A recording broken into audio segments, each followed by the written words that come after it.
ఆంధ్రప్రదేశ్లో అభివృద్ధి ఎవరిది, క్రెడిట్ ఎవరికి? రాష్ట్రంలో ఏ ప్రాజెక్ట్ వచ్చినా, రిబ్బన్ కట్ చేసినా ఇప్పుడు ఇదే అంశంపై పొలిటికల్ వార్ పీక్స్కి వెళ్తోంది. భోగాపురం ఇంటర్నేషనల్ ఎయిర్పోర్ట్ విషయంలో వైఎస్ జగన్, కూటమి ప్రభుత్వం మధ్య మాటల తూటాలు పేలుతున్నాయి. ఎయిర్పోర్ట్ని పరుగులు పెట్టించింది మేమే అని ఒక పక్షం అంటుంటే, కాదు కాదు చేసిందంతా మేమే అంటూ వైరిపక్షం ఎదురు దాడికి దిగుతోంది. భోగాపురం క్రెడిట్ ఎవరిది అంటూ పెద్ద డేటానే షేర్ చేశారు వైఎస్ జగన్. తమ హయాంలోనే అంటే 2020లోనే జీఎంఆర్తో ఒప్పందం జరిగిందని గుర్తు చేశారు.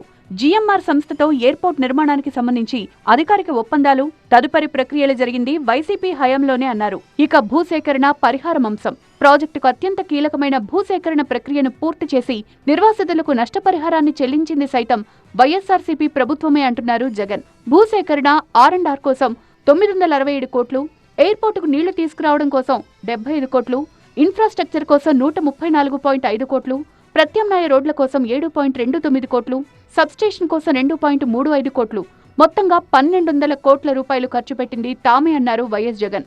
విమానాశ్రయానికి అవసరమైన విద్యుత్, తాగునీరు సరఫరా వ్యవస్థలు, అంతర్గత రోడ్ల నిర్మాణానికి పునాది వేసి పనులు పరుగులు పెట్టించింది తామే అని చెప్పుకొచ్చారు. విశాఖపట్నం నుంచి విమానాశ్రయానికి వేగంగా చేరుకునేలా 77 మీటర్ల వెడల్పుతో 6300 కోట్ల రూపాయల ఖర్చుతో 55 కిలోమీటర్ల 6 లేన్ల హైవే కోసం కేంద్రంపై ఒత్తిడి చేసింది, వాటిని మంజూరు చేయించింది తామే అన్నారు. చరిత్రలో చాలా స్పష్టంగా నిలిచిపోయేటటువంటి ప్రాజెక్టులు రెండు కూడా, దానిలో వైఎస్ఆర్ కాంగ్రెస్ పార్టీ పాత్ర గణనీయంగా ఉందనేది అందరికీ తెలుసు. సరే, ఆయన డబ్బా కొట్టుకుంటాడు. దీనికి కూటమి ప్రభుత్వం కూడా గట్టి కౌంటర్ ఇచ్చింది. ముఖ్యంగా మంత్రి నారా లోకేష్ సెటైర్లు వేశారు. మాజీ సీఎం వైఎస్ జగన్ కు CCD అంటే క్రెడిట్ చోరీ డిజార్డర్ అనే సరికొత్త వ్యాధి ఉందని ఎద్దేవా చేశారు.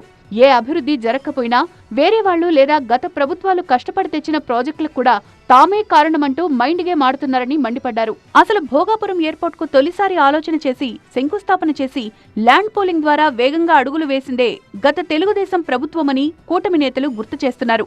మధ్యలో వచ్చిన వైసీపీ ప్రభుత్వం కేవలం కాలయాపన చేసిందని, ఇప్పుడు కూటమి ప్రభుత్వం వచ్చాక పనులు వేగవంతమై తుది దశకు చేరాయని చెప్తున్నారు.